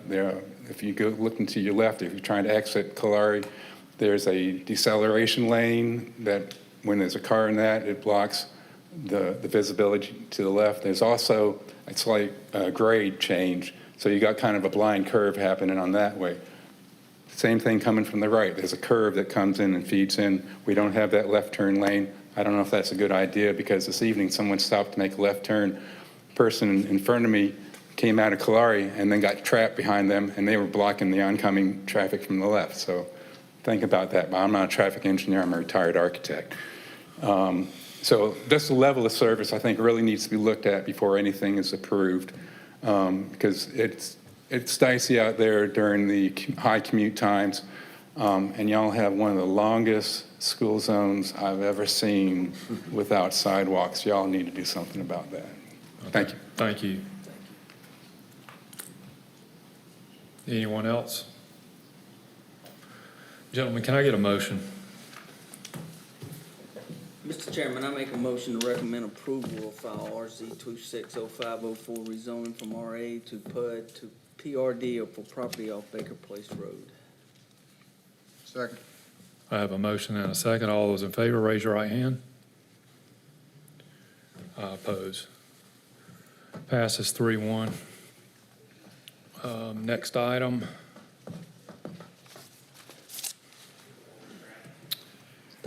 H1C8, RZ 26-05-05, rezoning from RA to S1, and this is Will. There's a sheriff's request for a rezone to S1 special for proposed core and overburden storage, property located off Anderson Road, about 319.37 acres. This location of the property, again, access off Anderson Road. So in terms of zoning, currently zoned RA, property to the north is zoned S1 special for the existing Vulcan quarry. This is an expansion of that quarry. To the west is zoned R1 and also to the, or RA, excuse me, to the west, and then R1 for Anderson Farms. And then also we have Clarey to the east, as well as more property for the Vulcan quarry. Here's an aerial view of the site. And the existing site itself off Anderson Road. And the ALTA for the lease area that's up for discussion tonight. So the overall concept plan, with this is primarily for overburden storage, which will be on the south side of the property there. They're going to be taking some existing overburden off of the existing quarry, putting it down on the south side of the site. They will be building buffers around the site itself. They'll be about 30 feet high. There's also a 100-foot undisturbed buffer around the site itself. I will see some illustrations of those buffers. In terms of kind of the overall area we're looking at about 142 acres for the overburden, and then about 75 for the quarry itself. Or excuse me, I have that backwards. 142 for the overburden, and then, oh goodness, let's see here.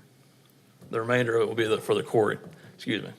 In terms of buffering, there is no buffer provided on the east side of the property. However, that is primarily wetlands. They're basically 400 feet from anything that is adjacent to them.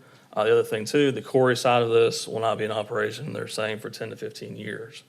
In terms of studies, we have quite a few with this. With quarries, we like to have multiple studies with them. They've done a traffic study with this.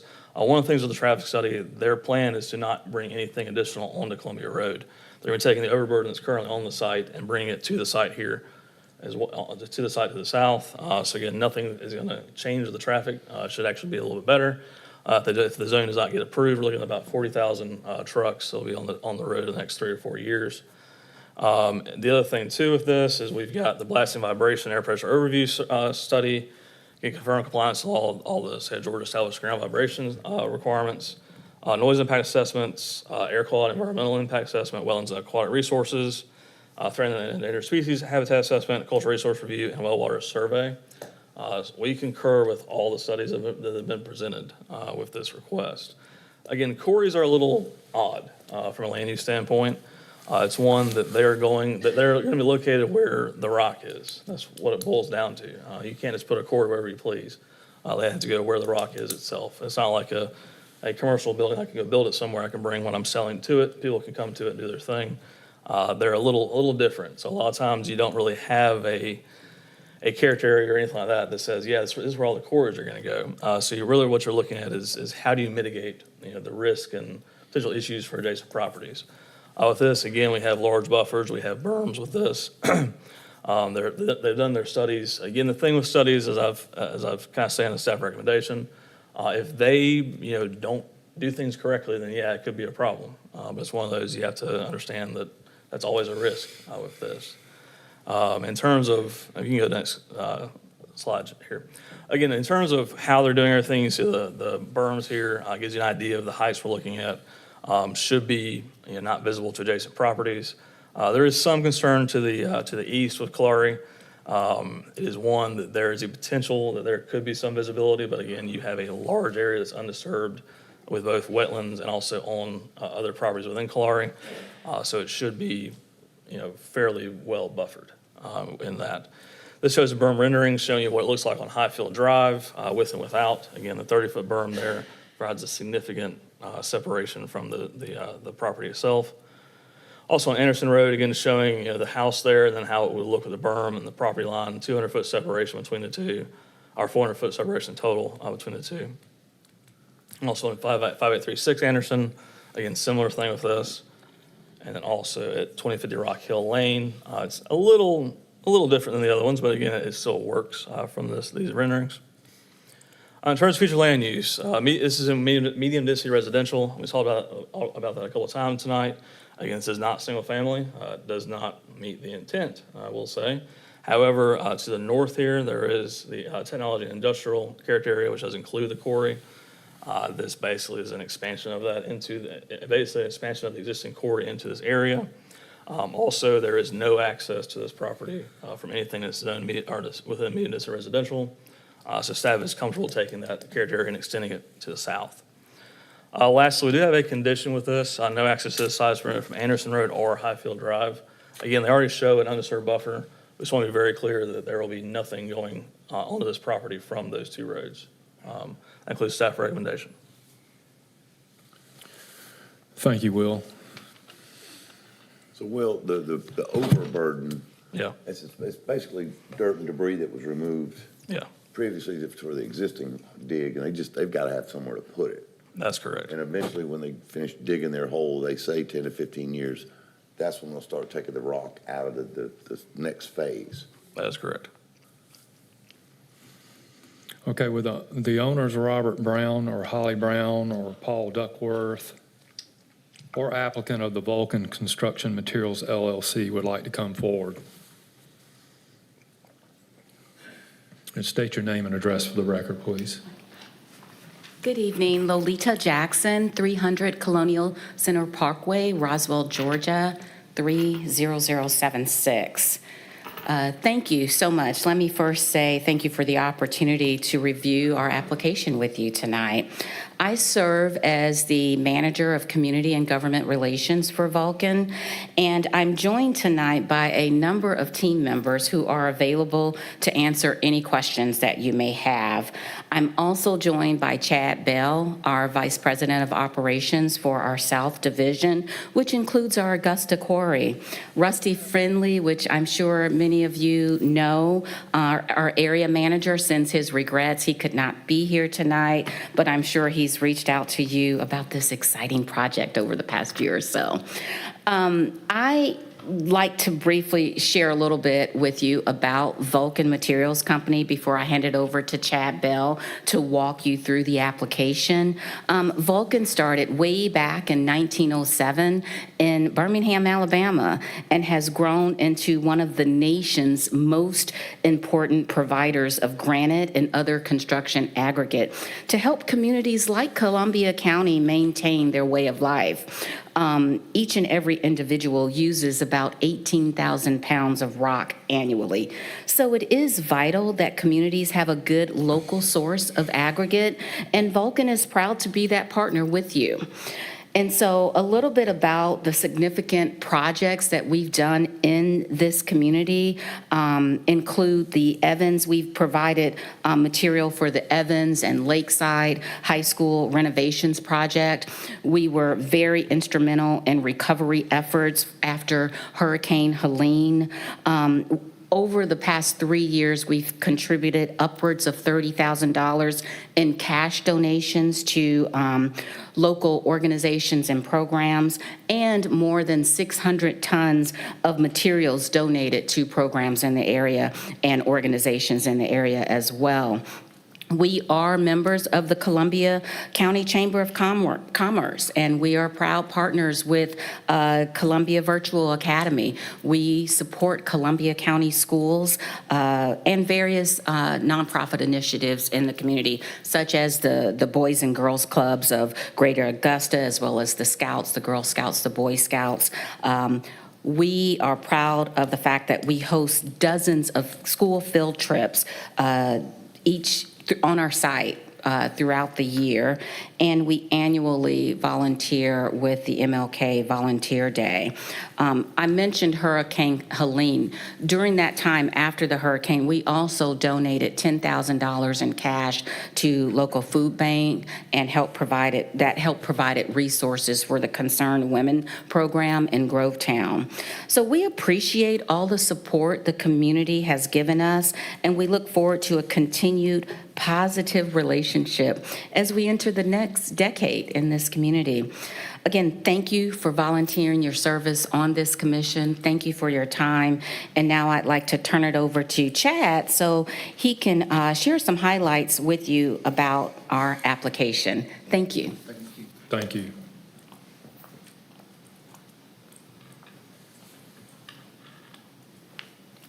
Chad Bell, 5868 Columbia Road, Grovetown. Thank you for allowing me to speak to you this afternoon.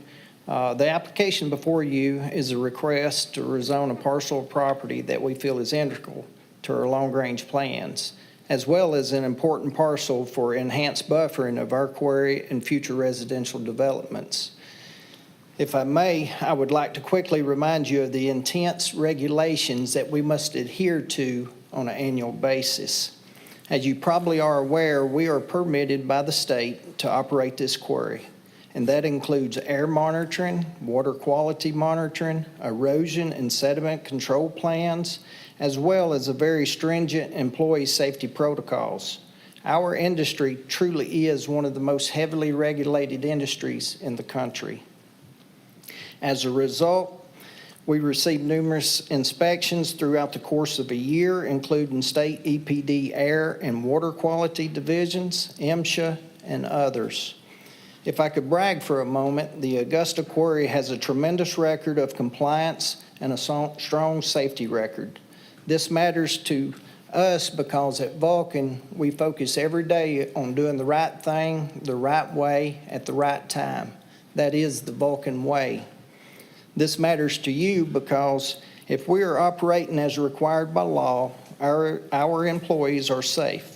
And that means we're also protecting the neighbors and the community around us. I will point out a few examples of this as we review our application.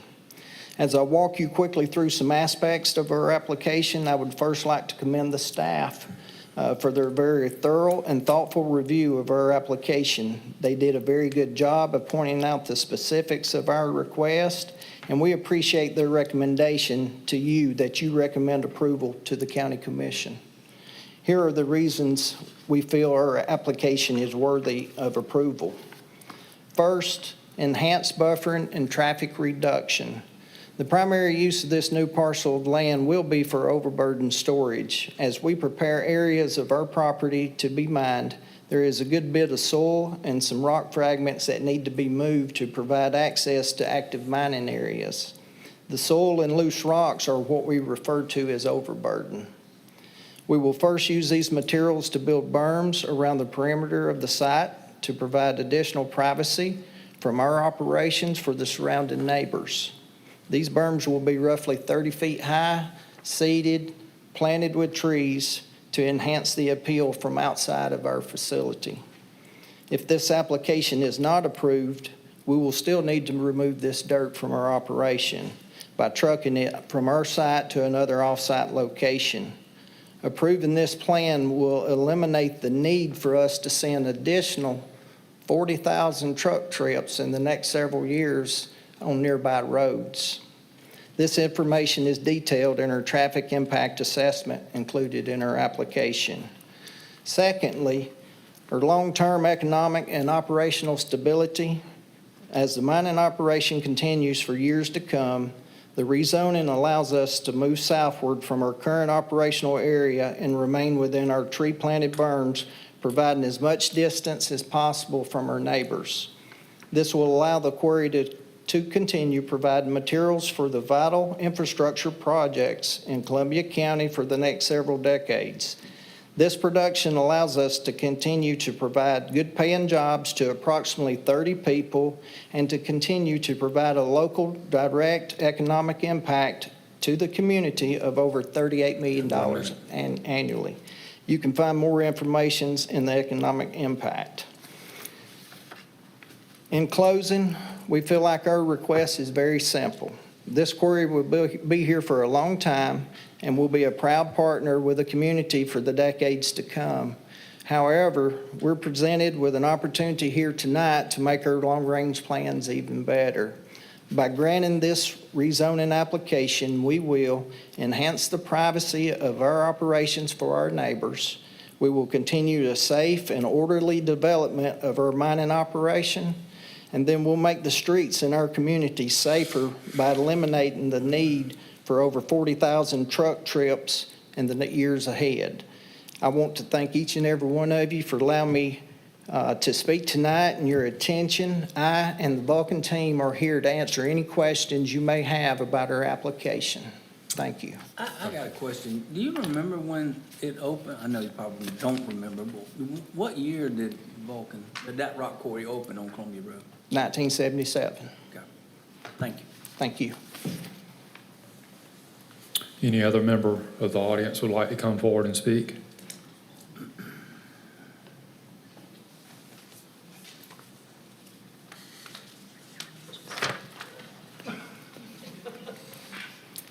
State your name and address for the record. I'm Gail Lacerna. My address is 211 Dublin Loop.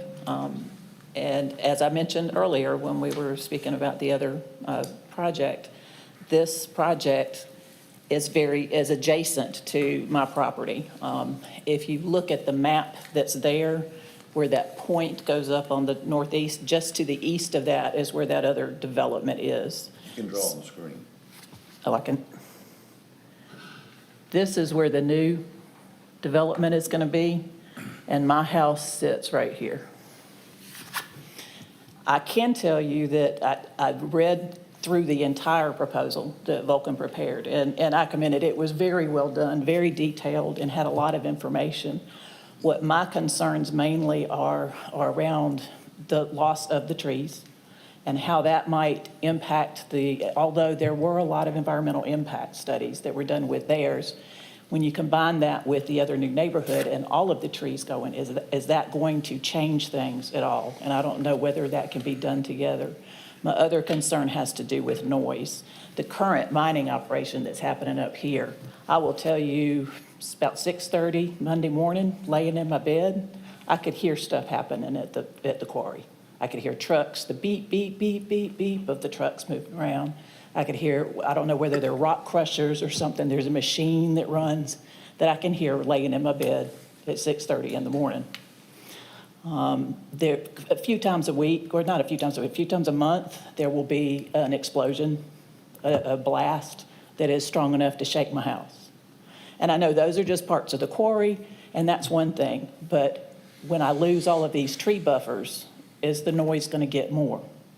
I'm not as concerned about the dust and all of that, but I am concerned about what's going to happen with noise when we lose all of the trees, and what's going to happen with storm drainage when we lose trees in both of these properties, with all of the wetlands and the wildlands, the protected areas that are in between these properties, what's going to happen there? Although that is the wetlands over here on this side, a lot of the trees that were in the wetlands came down in the hurricane. A lot of them are down. What's still standing are the pines that were a part of the agricultural crop. So all of that's going to be what's coming down, and what's left is what was left after Helene. So it will grow back in time, but I would just like to, I have some concerns about what's going to happen with noise. So thank you. Thank you. Anyone else? State your name and address for the record, please. Hi there, Eris Trivet, 3095 Marshall Road, Appling.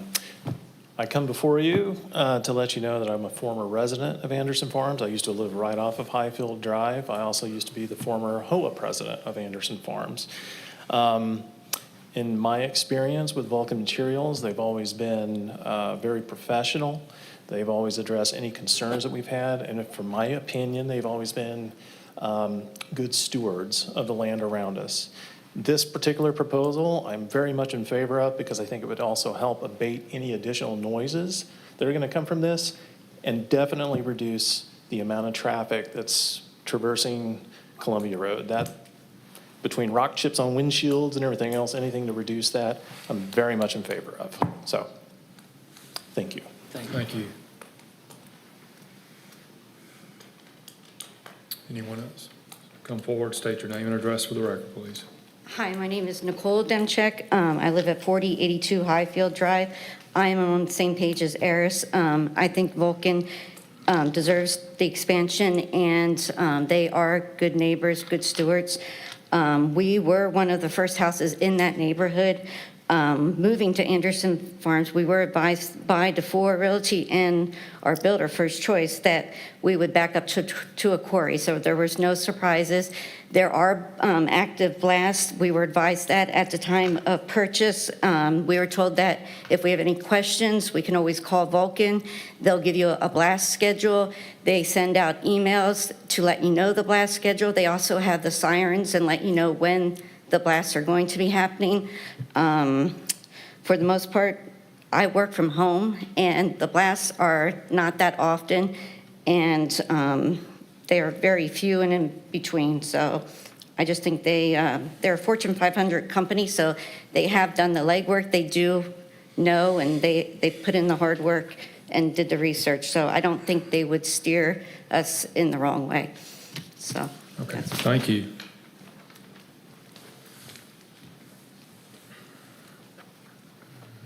Still not coaching Oregon.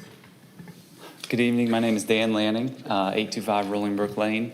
We live kind of right in here, so we're close, off Louisville Road. It's good to see you gentlemen again. Thank you for allowing us to continue to speak.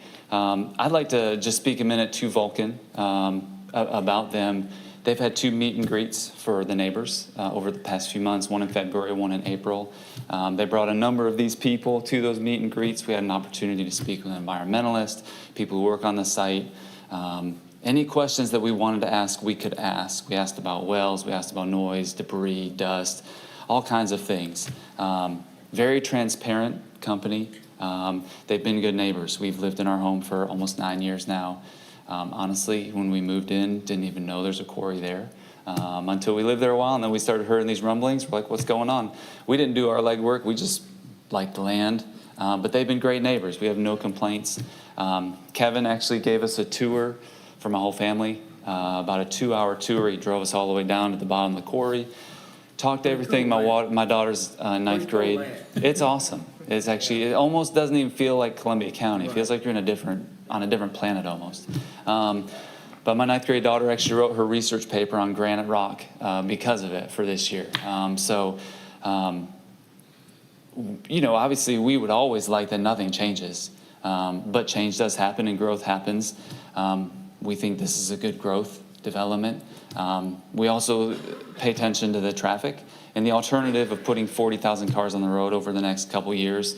They had put together this little thing, and they had said 2 to 3 years. So because I like math, it equated if it takes 3 years to move all this stuff and you don't allow this to happen at 52 weeks a year and all that stuff, it'd be about 50 trucks a day hauling off, which equates to like a truck every 9 minutes on Columbia Road.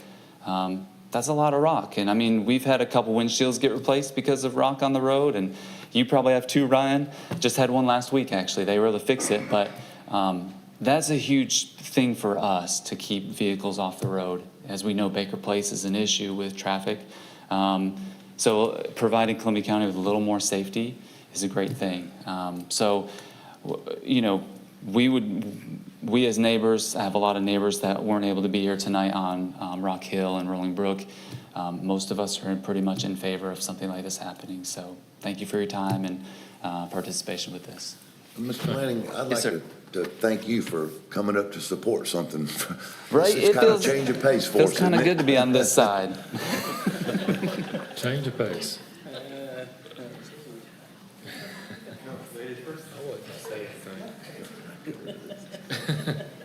You said it all. Lisa Fletcher, 5987 Anderson Road. Thank you for letting me speak here tonight. Vulcan Materials is requesting to rezone over 300 acres of residential agriculture land to S1 Special. And on December 18th of this year, many citizens spoke about the over 400 acres for quality materials for a quarry situated. And on that night, they expressed concerns, included dust and associated health impacts, impacts to wells and septic systems, impacts to property values, the proximity to schools and the health impacts to the children, hours of operation and noise impacts, mental health impacts, particularly for veterans, for which I am also, lack of guarantee for residents that they would experience no negative impacts. You see, the impacts simply do not stop at the property line, and this includes and is also true for the data centers that have come before you. We know this to be true, and that words such as mitigation and heavily regulated are often used to address any concerns brought forth. Yet restoration, which can never be accomplished from such S1 special zoning such as data centers and rock quarries. The landscape and land will forever be changed. And I'm not saying that repairs and repurposes cannot be utilized. However, with each additional large amount of agricultural land lost, the impacts on the surrounding area are more detrimental. In a closed-loop data center, wastewater must be purged due to accumulated contaminants. Though they recirculate water, closed-loop systems require regular flushing to remove these accumulated pollutants, mineral buildups, and added chemicals. Data center wastewater can contain toxic chemicals, including corrosion inhibitors, biocides, which can pose risk to water sources, including potential PFAS, forever chemicals, contamination. I bring this up because the force main recently installed that runs all the way down Anderson Road is the main that the approved data center will use. This means that these harmful chemicals prayerfully contained within these pipes will run down a road where all residents rely solely on well water and whom the majority of its citizens do not wish to have county water. Every neighbor that I have talked to, their main concern is contamination of the water, the lifeblood of our properties. I have here a map, if I can hand you all one. Sorry, am I allowed to look up here? Yeah. Thanks. Oh, sorry. This map shows the 1 mile radius of the rock quarry that was approved already we spoke about it December 18th, and then you recommended disapproval, but the Board of Commissioners then approved it. As you can see, Anderson Road is within the circle. I have already expressed concern to the water facility and at that meeting about this sewage pipeline containing industrial waste, not subdivision, industrial waste, going down a road now between not just one, but 2 rock quarries, and now the rock quarry is expanding even closer to that sewage pipe, which is PVC. In addition to the drinking water from our wells, there are many natural wetlands, streams, and ponds that are interconnected along Anderson Road. And this area is home to much wildlife, to include all kinds of beautiful colored birds, the mighty eagle, migrating birds, woodpeckers, barred owls, the white and blue herons, hawks, deer, foxes, honeybees, sheep, goats, chickens, and I still enjoy every chance I get to see the fireflies light up the night, although this too, I feel, is declining. I want to stop here and read 1 Timothy 6:17, because truly I was praying, Lord, help me to know what to say or do, whether to speak, whether to stay silent.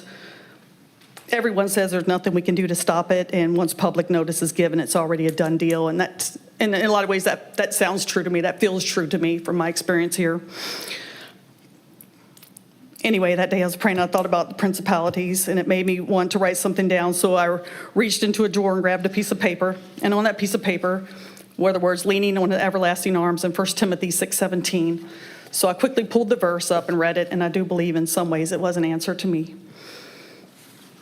1 Timothy 6:17, charge them that are rich in this world, that they be not high-minded, nor trust in uncertain riches, but in the living God, who giveth us richly all things to enjoy. And again, this verse may only be for myself. And while the data center and rock quarries tout their revenue, I would never trade it for the riches that the Lord has provided. I've tasted his goodness in the fresh blueberries and blackberries. I've held a newborn lamb, goat, and chickens.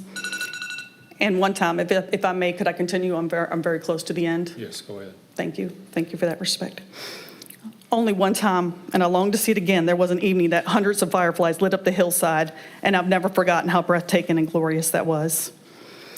In real estate, another word used often is highest and best use, but often we still think in terms of financial and monetary, but value is not always in the almighty dollar. A tree, if you look at it, you may say it provides shade, landscaping, and wood, and certainly data centers like to use them to conceal and justify that it is mitigating the sound. But a tree is more than these things. As often, it is the little things unnoticed, unheard, and often unseen that we really don't appreciate. Perhaps the highest and best use of a tree is purifying the air, sequestering the carbon, and managing stormwater. Sit under a tree and feel the breeze, and your mental health will improve. Trees reduce energy costs through shading. They provide habitat for biodiversity and food. Roots reduce soil erosion and prevent pollutants from entering the waterways. They reduce noise and increase property values. Just putting a few on the outside to block people from viewing or minimizing the 24/7 sounds does not provide all these added benefits, nor does it mitigate the impacts beyond the property line that affect the land, air temperature, climate, wildlife, water, and vegetation. And I just want to, and this isn't my notes, but most of us that live down Anderson Road, we have gardens, we have livestock. My neighbor just planted fruit trees. Another neighbor that wanted to come here hurt her back because she was out in her garden. So that's the type of land, the road that Anderson Road is. Anytime there is a sewer line or power line run on your property, whether through easement or eminent domain, you're told it's for the community good or public use. And I'm not so much talking about Vulcan as I am the previous rock quarry, but putting a rock quarry next to elementary schools, residential homes, and a senior citizen with 2 bridges whose weights are compromised, even if slotted to be fixed at some point in the future, that approval at that time was not for our community good or public use. The approval of that rock quarry was for the revenue and to supply the increased demand for data center building material. While this expansion request does minimize the traffic issue, and I give it that, it does not minimize the impacts beyond the property line brought before you on December 18th, 2025, and today. Don't trade what God has given us so richly to enjoy for the uncertain riches, power, control, and knowledge of this world. And again, I'm mostly speaking against the data center, because had the data center not had this industrial, that sewage pipe, you really got to understand the difference here is that sewage pipe coming from that data center. Okay, ma'am. Okay, Your please? Your time's over. Okay. My neighbor couldn't be here. She did that. I'll stop my writing. My neighbor asked if I could relay what she wanted. It's very short, like not even a minute. Her name is Frances. She lives down Anderson Road. I don't have her address, but when I called her and she was going to come with me today, she simply said, just tell them this. Sorry, my notes, because I wrote it when she was telling me, but basically, just treat your neighbor as yourself. And if you wouldn't have a sewage pipe running with those contaminants down in front of your house between 2 rock quarries, please don't do it to us. And again, I was on my last page, so I will ask again. I mean, they're able to come up here and speak for over 5 minutes. This is all I have left. I gave everybody 5 minutes. I've given you All well right, over thank you. 5 minutes. Thank you. Okay. Anyone else would like to come forward? State your name and address for the record. Greg Schleier, 4053 Highfield in Anderson Farms. So I spoke to you with the other quarry before. So here's what I'd like to take away from this, the lesson learned. So several months ago, I had 4 people walking down my driveway.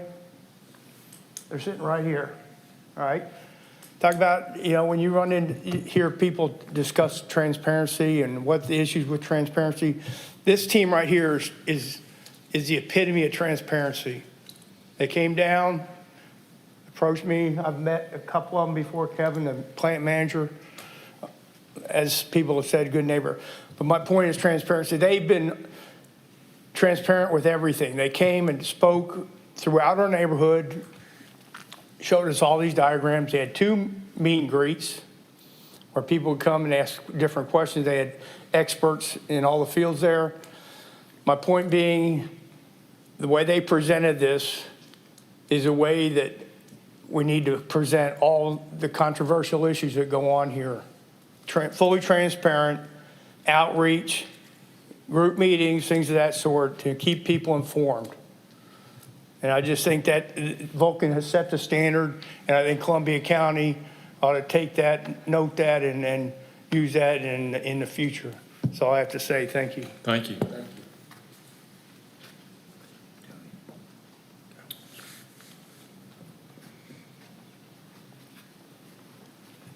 Good evening, gentlemen. I'm Dewey Galius. I live at 6126 Columbia Road. If you show the expanded map as we go along, I can show you the border that I share with Vulcan. My purpose here is to support Vulcan, actually north of yeah. Can I draw on this? Yes. Okay. This is the border that I share with Vulcan presently. So that's over a half mile. And to my eye, this seems to be an extension of existing activity that Vulcan has been involved in as long as I've been there. And so quarries have to contain and process their dross somehow. This provides an on-site solution. So their narrative indicates their method is going to consist of the wet method. I have insomnia, so I did read the 330 pages of documents, okay? This is an OSHA and CDC best practice for processing of dross and dust. This offers a mitigation for on-site workers. Now, silicosis has been mentioned, and it is, although it is severe, it's a health hazard only for direct contact workers. I can personally attest that I was on site with silica exposure for a full year in 1990 to 1991. Consequent to being deployed to the first Gulf War. I have since lived and from not only the desert environment and munitions activity in the first Gulf War. I've suffered none of those symptoms of silicosis. I share about this boundary with Vulcan, and aside from some concerns that people have had, the wildlife that I have there are abundant and they're healthy. So in 32 years, I've not seen that. As neighbors and community members, Vulcan is for me without peer. The original berm they have is 15 to 20 feet higher than was required, and it's now green. And people ask, what's that hill in the back of your house? The place where I hide out, okay? The blast activities and the operations are informed via not only a roster, but emails and telephone that we get. My discussions with the other neighbors haven't produced any negative comments. To the southwest, Anderson Farms buyers were not informed. There was some talk of them being unhappy for a while.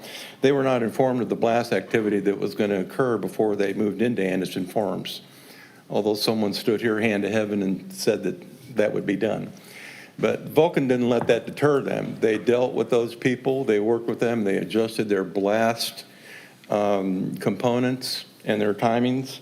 And I don't know how many people you could find over in Anderson Farms who were not happy with that. Now, I grew up with quarries in Illinois, and at the end of their service life, they provide great swimming holes, fishing holes, and actually some pretty valuable property. We won't be here for that, but maybe our grandchildren will be. So to close, knowing everything that I know today, I would neighbor with Vulcan again, as I have for the last 32 years. Now, I understand fully the responsibilities that you have as planning commissioners, and I appreciate you hearing me out. But without reservation, I recommend approval of this, and I'm very comfortable with that. And I also have no financial involvement with Vulcan Quarries. Thank you very much. Thank you. Does anyone else would like to come forward?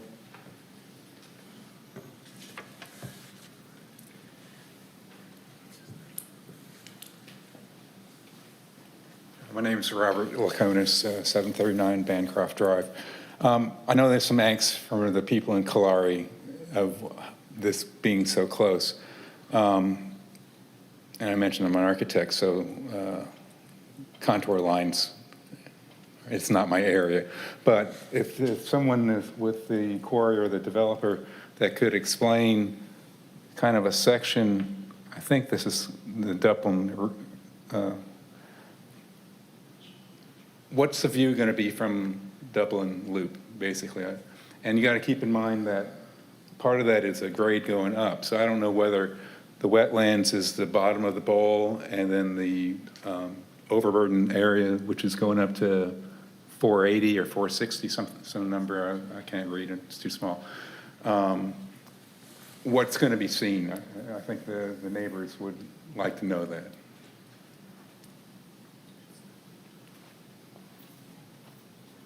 Come on, someone be brave. One of you civil engineers, jump up here.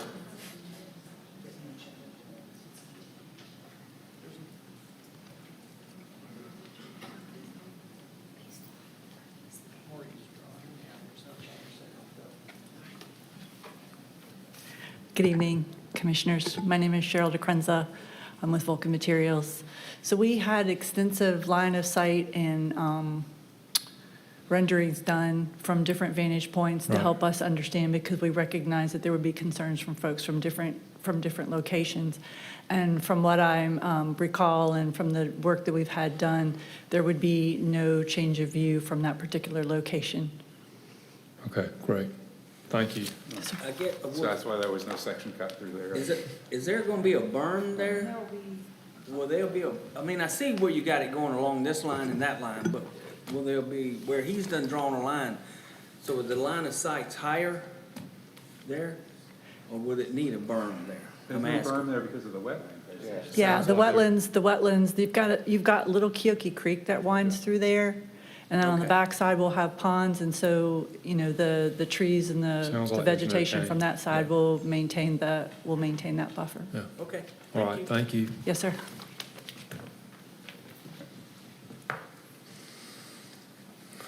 Okay. Okay, we'll carry on. Do we have anyone else? Okay. Gentlemen, can I get a motion? Mr. Chairman, I make a motion to recommend approval with condition of file RZ 260505, rezoning from RA to S1 for property off Anderson Road. second. I have a motion and a second. All those in favor, raise your right hand. I disapprove. So it passes 3-1.